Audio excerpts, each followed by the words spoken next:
Shalom, puji nama Tuhan. Kita bertemu kembali dalam ibadah Home in Worship. Kita percaya kita semua diberkatin dan kita semua di dalam perlindungan Tuhan. Kita percaya ketika kita datang ada kuasa yang terus menyertai kita sampai hari ini. Dan sebentar kita akan memulai ibadah kita. Mari tundukkan kepala, kita berdoa.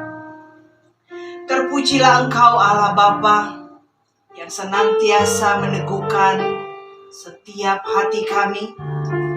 Ini kami Tuhan, kami sujud di hadapan-Mu, menyembah Engkau Tuhan. Kami mau letakkan segala pergumulan kami, ketakutan kami, kekhawatiran kami di bawah kaki salib. Bebaskan hati kami, bebaskan setiap hati yang menyembah. Kami percaya Engkau senantiasa menyertai kami, menyertai ibadah ini dari awal, pertengahan hingga selesainya. Hanya di dalam nama Tuhan Yesus kami berdoa. Amin. Bapa Kau setia, akan meninggalkan. Dan ku percaya Engkau milikku dan ku milikmu. Kerinduan kami ya Tuhan, kerinduanku. Tinggikan namamu karena kami tahu, karena ku tahu Engkau dalamku dan ku dalammu. Ubah hati kami, ubah hatiku, sembuhkan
semua karena berkat kemurahan-Mu Tuhan.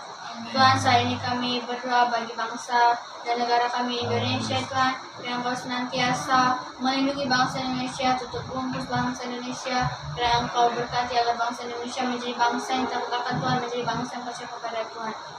Kami juga yang berdoa buat pemimpin Indonesia kami ya Tuhan, yang Engkau berkati agar dia dapat melakukan pekerjaannya dengan baik ya Tuhan, dan bisa mensejahterakan rakyat Indonesia ya Tuhan, dan setiap menduduki pemerintahan agar mereka bekerja dengan baik dan bertanggung jawab ya Tuhan atas segala pekerjaan mereka lakukan. Kami juga yang berdoa ya Tuhan untuk setiap warga Indonesia ya Tuhan yang sakit Engkau sembuhkan, yang tidak memiliki pekerjaan Engkau bukakan jalan mereka ya Tuhan, yang kesulitan Engkau bukakan jalan mereka dan Engkau mudahkan ya Tuhan. Dan kami juga yang berdoa untuk setiap warga negara Indonesia yang terinfeksi oleh COVID-19, kiranya Engkau berkati ya Tuhan agar mereka disembuhkan dari sakit penyakit virus ya Tuhan. Kami berdoa agar tidak satu pun yang terinfeksi lagi, semuanya disembuhkan ya Tuhan. Dan kami yakin percaya lewat vaksinasi ini ya Tuhan, semuanya bisa terselesaikan, dan kiranya Engkau berkati agar dengan vaksin ini banyak yang tidak terkena virus COVID-19 lagi ya Tuhan. Kami juga yang berdoa Tuhan buat negara-negara di luar Indonesia agar Engkau senantiasa juga melindungi mereka, tutup bungkus mereka ya Tuhan, berikan perlindungan-Mu kepada mereka ya Tuhan, agar Engkau lindungi mereka ya Tuhan, jauhkan mereka dari segala yang jahat. Dan kami juga berdoa ya Tuhan buat kota Batam, kiranya Engkau lindungi kota Batam ya Tuhan, jauhkan kota Batam dari yang jahat ya Tuhan, kiranya Engkau berkati ya Tuhan agar kota Batam Kau berikan dan Kau berkati pemerintahannya Tuhan, agar setiap ini dijalankan berjalan dengan baik ya Tuhan. Dan kami juga berdoa buat ibadah ini, setiap yang mengikuti ibadah ini Tuhan, dan Kau berkati baik keluarga mereka, pekerjaan mereka, saudara-saudara mereka, dan usaha yang mereka lakukan agar berjalan baik semuanya Tuhan. Dan Kau berkati ya Tuhan, baik yang saat ini menonton ibadah ini yang sakit Kau sembuhkan ya Tuhan. Dan kami akan percaya Tuhan, setiap yang menonton ibadah ini mereka mendapatkan berkat ya Tuhan. Dan kami akan percaya Tuhan, karena Kau berkati ibadah ini Tuhan dari awal pertengahan hingga akhir agar berjalan sesuai dengan kehendak-Mu ya Tuhan. Kau berkati hamba-Nya yang akan membawakan firman Tuhan agar bisa menjadi berkat bagi banyak orang, dan firman-Nya ya Tuhan, dan setiap pujian penyembahan yang dipanjatkan ya Tuhan bisa menyenangkan hati-Mu ya Tuhan. Dan setiap kami yang bertugas, yang melayani ya Tuhan, kiranya Kau berkati agar Kau lawat kami satu persatu ya Tuhan. Kiranya Roh Kudus ada di tempat ini, ada di ibadah ini ya Tuhan. Kiranya Kau tutup bungkus ibadah ini dengan baik ya Tuhan. Di dalam nama Tuhan Yesus kami mengucap syukur dan berdoa, ditutup dengan doa Bapa kami.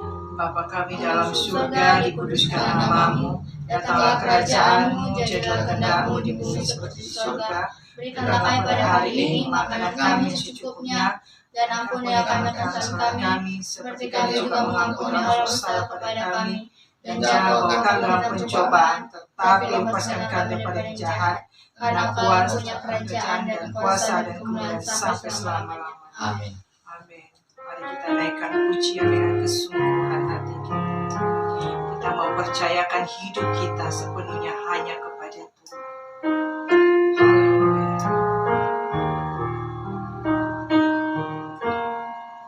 Telah kulihat bukti kasih-Mu, Kau menderita gantikanku. Dengan darah-Mu Kau selamatkanku. Kini ku hidup menyenangkan-Mu. Terlalu besar kasih-Mu Bapa, pengorbanan yang Kau berikan bagiku. Terlalu mahal darah-Mu Yesus, tercurah untuk menebus hidupku. Terima kasih untuk pengorbanan-Mu ya Bapa. Kau sudah menebus hidup kami. Kami mau katakan, terpujilah Tuhan. Haleluya. Telah kulihat bukti kasih-Mu, Kau menderita gantikanku. Dengan darah-Mu Kau selamatkanku. Kini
Bapa, benar demikian terlalu besar kasih-Mu dalam hidup kami. Engkau begitu mengasihi kami, memberikan nyawa bagi kami, menebus hidup kami, mengampuni kami sehingga kami berada di hadirat-Mu menyembah Engkau. Terima kasih untuk karunia keselamatan yang telah Engkau berikan. Dan biarlah dalam Home in Worship saat ini Engkau menjamah setiap hati kami dengan kebenaran firman-Mu, mengenal Engkau lebih dalam lagi. Berbicara bagi kami oleh darah domba yang telah menguruskan kami, hati kami menjadi tanah yang baik, sehingga kebenaran firman-Mu bertumbuh berkali lipat dalam hidup kami, berbuah di dalam nama Yesus. Haleluya. Amin. Shalom saudara yang terkasih dalam Tuhan Yesus Kristus. Bertemu lagi dengan kami Home in Worship, ibadah di rumah atau ibadah keluarga. Saudara yang terkasih, mari kita mengajak keluarga kita untuk bisa intim dengan Tuhan. Amin. Mari kita membuka kebenaran firman Tuhan di dalam Lukas pasal yang ke-16. Saya akan berbicara tentang anak yang hilang. Lukas pasal 15 ayatnya yang ke-11 sampai yang ke-32. Saya akan membacakan untuk kita semua. Perumpamaan tentang anak yang hilang. Yesus berkata lagi, ada seorang mempunyai 2 anak laki-laki. Kata yang bungsu kepada ayahnya, "Bapa, berikanlah kepadaku bagian harta milik kita yang menjadi hakku." Lalu ayahnya membagi-bagikan harta kekayaan itu di antara mereka. Beberapa hari kemudian anak bungsu itu menjual seluruh bagiannya itu lalu pergi ke negeri yang jauh. Di sana ia memboroskan harta miliknya itu dengan hidup berfoya-foya. Setelah dihabiskannya semuanya, timbullah bencana kelaparan di dalam negeri itu dan ia pun mulai melarat. Lalu ia pergi dan bekerja pada seorang majikan di negeri itu. Orang itu menyuruhnya ke ladang untuk menjaga babinya. Lalu ingin mengusi penurutnya dengan ampas yang menjadi makan babi itu. Tetapi tidak seorang pun yang memberikannya kepadanya. Lalu ia menyadari keadaannya, katanya, betapa banyaknya orang upahan bapakku yang berlimpah-limpah makanannya. Tetapi aku di sini mati kelaparan. Aku akan bangkit dan pergi kepada bapakku dan berkata kepadanya, Bapa, aku telah berdosa terhadap sorga dan terhadap Bapa. Aku tidak layak lagi disebutkan anak Bapa. Jadikanlah aku sebagai salah seorang upahan Bapa. Maka bangkitlah ia dan pergi kepada bapaknya. Ketika ia masih jauh, ayahnya melihatnya. Lalu tergeraklah hatinya oleh belas kasihan. Ayahnya itu berlari mendapatkan dia, merangkul dan mencium dia. Kata anak itu kepadanya, Bapa, aku telah berdosa terhadap sorga dan terhadap Bapa. Aku tidak layak lagi disebutkan anak Bapa. Tetapi ayah itu berkata kepada hamba-hambanya, lekaslah bawa kemari jubah yang terbaik. Pakaikanlah itu kepadanya dan kenakanlah cincin pada jarinya dan sepatu pada kakinya. Dan ambillah anak lembu tambun itu, sembelihlah dia. Dan marilah kita makan dan bersukacita. Sebab anakku ini telah mati dan menjadi hidup kembali. Ia telah hilang dan didapat kembali. Maka mulailah mereka bersukaria. Tetapi anak yang sulung berada di ladang, dan ketika ia pulang dan di dekat ke rumah, ia mendengar bunyi seruling dan nyanyian tari-tarian. Lalu ia memanggil salah seorang hamba dan bertanya kepadanya, apa arti semuanya itu? Jawab hamba itu, adikmu telah kembali dan ayahmu telah menyembelih anak lembu tambun, karena ia mendapatnya kembali dengan sehat. Maka marahlah anak sulung itu, dan dia tidak mau masuk. Lalu ayahnya keluar dan berbicara dengan dia. Tetapi yang menjawab ayahnya, katanya, telah bertahun-tahun aku melayani Bapa, dan belum pernah aku melanggar perintah Bapa. Tetapi kepadaku belum pernah Bapa memberikan seekor anak kambing untuk bersukaria dengan sahabat-sahabatku. Tetapi baru saja datang anak Bapa yang telah memboroskan harta kekayaannya bersama dengan pelacur-pelacur. Maka Bapa menyembelih anak lembu tambun itu untuk dia.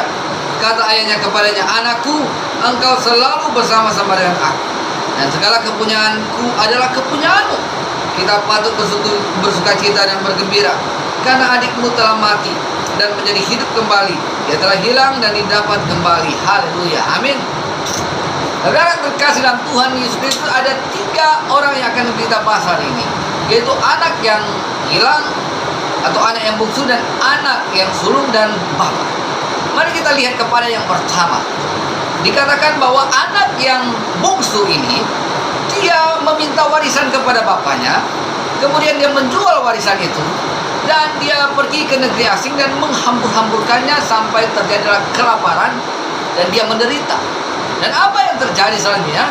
Ketika dia menderita, dia teringat di rumah bapaknya. Ketika dia tidak bisa makan, bahkan memakan makanan babi saja dia tidak bisa, maka kesadarannya muncul bahwa di rumah bapaknya banyak makanan. Karena itu dia ingin kembali kepada bapaknya dan meminta ampun karena telah berdosa kepada sorga dan kepada Bapa. Dan saudara yang terkasih dalam Tuhan, anak ini memang sangat berdosa. Kenapa? Bapaknya masih hidup, tetapi dia berani minta warisan. Kalau bagi orang Yahudi, ini adalah suatu kekejian. Ini adalah suatu pemberontakan. Sebab bapaknya masih hidup. Anak tidak layak meminta warisan pada saat bapaknya hidup. Bapaknya yang berhak memberikan warisan. Dan apa yang terjadi? Dia berani melakukannya itu. Artinya dia tidak mengakui bapaknya. Namun yang menarik di sini, saudara, anak ini memberontak dan tidak mengakui bapaknya. Bahkan dia melihat mungkin bapaknya sudah mati, meminta warisan dan dia pergi menghamburkan. Yang terjadi adalah dia menderita. Saat dia menderita, dia sadar akan rumah bapaknya banyak makanan. Di rumah bapaknya banyak persediaan dan tidak akan kekurangan. Saat itulah anak itu datang dan berbalik kepada bapaknya. Dan saudara tahu apa yang terjadi? Anak ini ketika dia berjumpa dengan bapaknya, dia memberitahukan bahwa dia telah berdosa. Tetapi saudara, bapaknya langsung mengambil keputusan untuk membuat pesta, mengucap syukur karena anaknya telah kembali. Saudara, di sini kita melihat bahwa anak yang bungsu ini, dia mengerti akan hak warisan, tetapi dia tidak punya kemampuan untuk mengelola hak warisan itu untuk kesenangan bapaknya. Namun sebaliknya dia mengelola hak warisan itu demi kesenangan dia. Saudara, banyak orang Kristen seperti anak bungsu ini. Dia berkata, hidup ini anugerah. Segala sesuatu yang dia capai, segala sesuatu yang dia miliki, segala berkat Tuhan, segala berkat-berkat yang dia miliki, itu datang daripada Tuhan. Tetapi banyak orang yang berkata, semua yang dimiliki berasal daripada Tuhan, termasuk hartanya.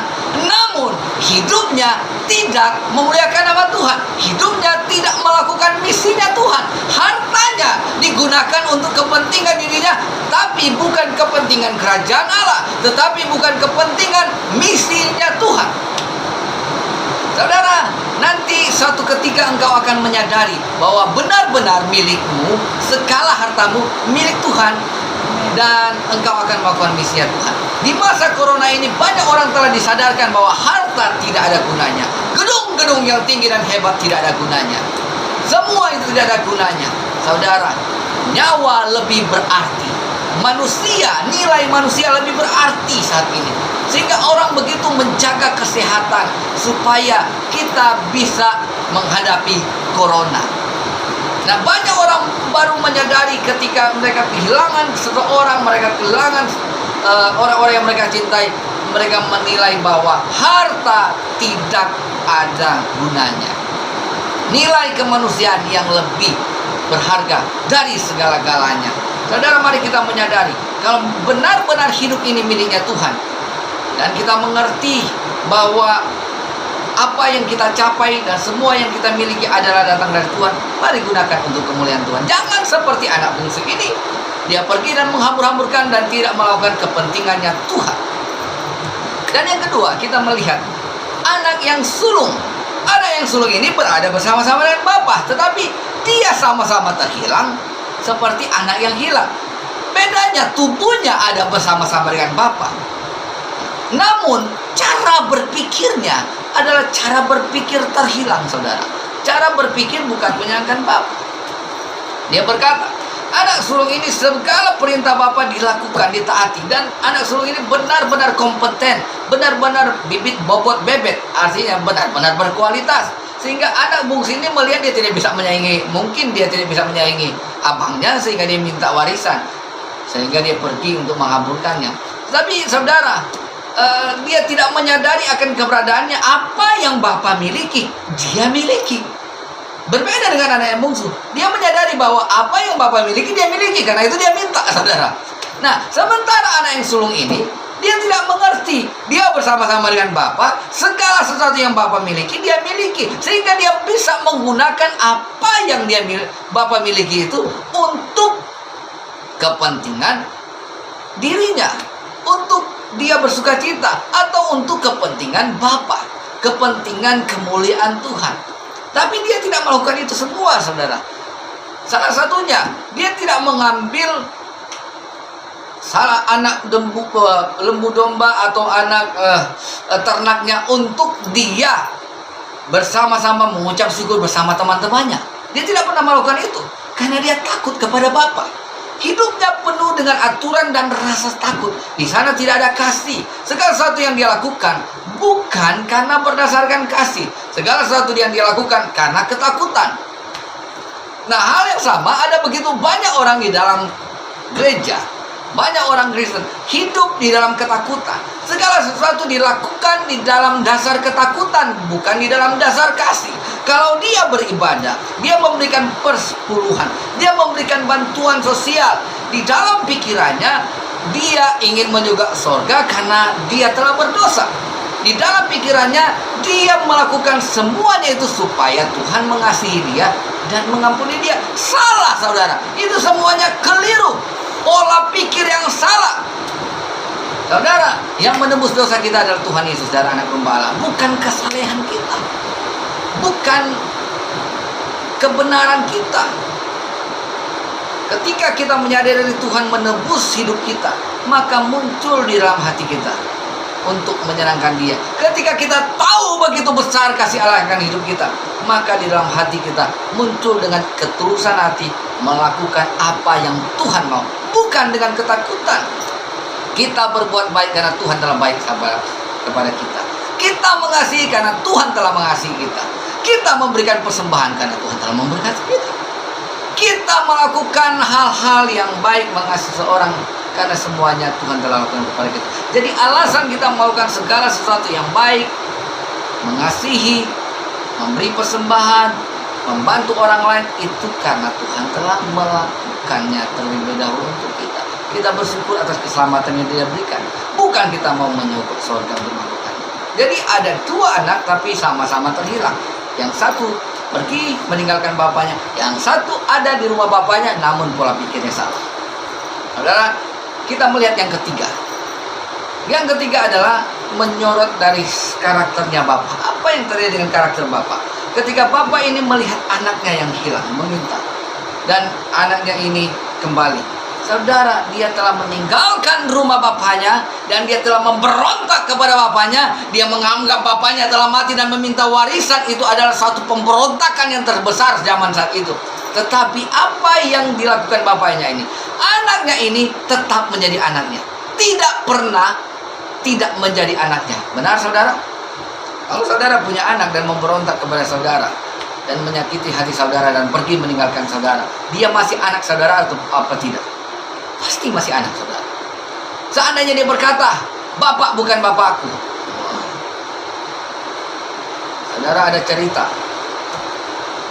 dari anak saya ini. Ada seorang anak mau ikut ujian dan bapaknya bilang begini, "Nak, kalau kamu tidak dapat nilai bagus, tidak dapat 100, jangan panggil saya bapak." Wah. Saudara yang terkasih, tiba-tiba selesai ujian dia pulang, bapaknya lagi baca koran di depan rumah. Terus bapaknya tanya, "Nak, berapa nilainya?" Terus anak dia bilang, "Hancur, bro." Aduh, saudara. Bapaknya kaget, dia panggil bro.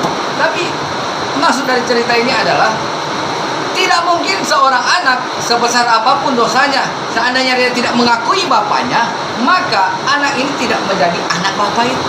Tidak, saudara. Anak itu tetap anak kita. Meskipun dia telah memberontak, meskipun dia telah meninggalkan kita, dia tetap. Tidak ada yang bisa memutuskan hubungan antara bapak dan anak, saudara.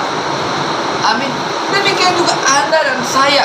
Ketika Tuhan Yesus menyelamatkan kita, Dia tidak memberikan kita roh perbudakan, tetapi Dia memberikan kita Roh Kudus, roh yang menjadikan kita anak, dan kita dapat berseru, "Ya Abba, ya Bapa." Begitu besarnya kasih Allah itu. Bapa melihat anaknya ini meskipun terhilang tetap anaknya, dan dia menantikan anaknya ini kembali dan berubah, saudara. Dan ketika dia melihat dari kejauhan anak itu kembali, yang Bapa lakukan, dia bukan mengambil tongkat dan menghajar anaknya, tetapi yang Bapa lakukan, dia tergerak oleh belas kasihan. Kata Alkitab, dia berlari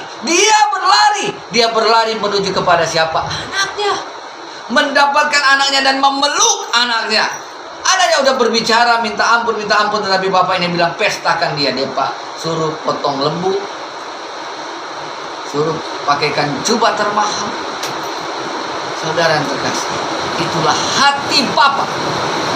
Hati Bapa kepada kita. Dia ingin mengasihi kita sebesar dosa apapun yang kita lakukan. Dia ingin mengasihi kita dan dia ingin kita menyadari bahwa kasihnya paling besar, lebih besar dari dosa kita. Dia ingin kita menyadari akan kasihnya, bukan menyadari akan dosa kita. Sehingga di dalam kasihnya kita memperoleh kekuatan untuk hidup menyenangkan Bapa, untuk hidup melakukan apa yang Bapa mau. Begitu juga dengan anak sulung. Apa respon Bapak ini ketika anak sulung ini ngambek? Bapak ini katakan, segala sesuatu yang aku miliki, engkau punya. Tidak usah bersedih, kan? Ngapain bersedih dan sebagainya? Mari masuk, bergembiralah, bersuka cita. Dia ingin mengajarkan supaya anak yang sulung ini gak usah iri hati lah. Ya. Karena banyak orang percaya iri hati dengan orang percaya yang lain. Ketika Tuhan memberkati yang satu iri hati. Tuhan memberkati yang lain iri hati. Karena semua kita anak Bapa, anak-anak Tuhan, dan Dia punya cara untuk memberkati kita masing-masing. Dia Bapa yang tahu yang terbaik tentang kita.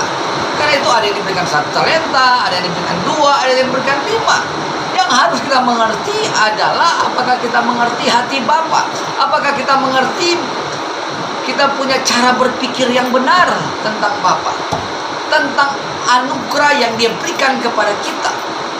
Kita tidak bisa menyelamatkan diri, kita diselamatkan oleh kasih Bapa. Dan karena kasih Bapa itulah segala sesuatu yang kita miliki, termasuk nafas kehidupan, termasuk detak jantung ini, itu anugerah Tuhan. Dan termasuk harta kita, itu anugerah Tuhan. Sehingga kita menggunakan semuanya itu untuk kemuliaan Tuhan. Jangan seperti anak yang bungsu menghambur-hamburkan uangnya demi kepentingan dirinya, atau seperti anak yang sulung sudah memiliki segala-galanya tetapi tidak pernah menggunakan apa yang dia miliki itu untuk kepentingan kerajaan Allah, tidak pernah menggunakan apa yang dimilikinya itu untuk melakukan kehendaknya Tuhan, untuk melakukan misinya Tuhan. Hari ini mari kita benar-benar berbalik dari pikiran yang jahat ini, baik pikiran anak sulung maupun pikiran anak bungsu. Kita memiliki pikiran yang benar di dalam Kristus dan melakukan apa yang Tuhan mau. Haleluya. Amin. Mari kita berdoa. Tuhan Yesus, terima kasih Tuhan untuk kebenaran firman Tuhan. Ajarkan kami untuk bersikap yang benar, tidak seperti anak yang bungsu menghambur-hamburkan harta berkat yang Tuhan berikan, dan tidak seperti anak yang sulung tidak mau menggunakan berkat yang telah diberikan untuk kepentingan kerajaan Allah, berdiam diri dan tidak melakukan apapun. Tetapi hari ini, bila Engkau membangkitkan semangat kami dalam Roh-Mu, kami menyadari kami telah diselamatkan, kami dibenarkan dan diberkati dan menggunakan apa yang Tuhan berikan kepada kami, berkat-berkat yang Tuhan berikan kepada kami untuk kepentingan kerajaan Allah. Dalam nama Yesus kami berdoa. Haleluya. Amin. Saudara yang terkasih, kita akan menutup ibadah kita. Mari arahkan hatimu kepada Tuhan, angkatlah kedua tanganmu, percaya kepadanya, terimalah berkat Tuhan. Dialah yang berkuasa di bumi di sorga, yang telah menganugerahkan keselamatan kepada kita. Dia telah berjanji memegang tangan kita dengan tangan kanannya dan memberikan kita kemenangan. Dialah Tuhan yang menyinari kita dengan wajahnya, melindungi kita di masa pandemi ini dari segala virus COVID-19 dan memberkati kita kemanapun kita pergi. Dialah Tuhan yang menyertai kita dari saat ini sampai selama-lamanya. Haleluya. Amin. Haleluya. Terima kasih untuk kesetiaannya sudah mengikuti ibadah ini dari awal sampai selesai. Jika saudara diberkati, saudara bisa subscribe, like, komen, dan share ke semua keluarga kita. Dan nyatakan kasih saudara untuk mendukung, mensupport akan pelayanan ini, biar misi Tuhan dijalankan. Amin. Terima kasih. Tuhan Yesus memberkati. Amin. Tuhan Yesus memberkati.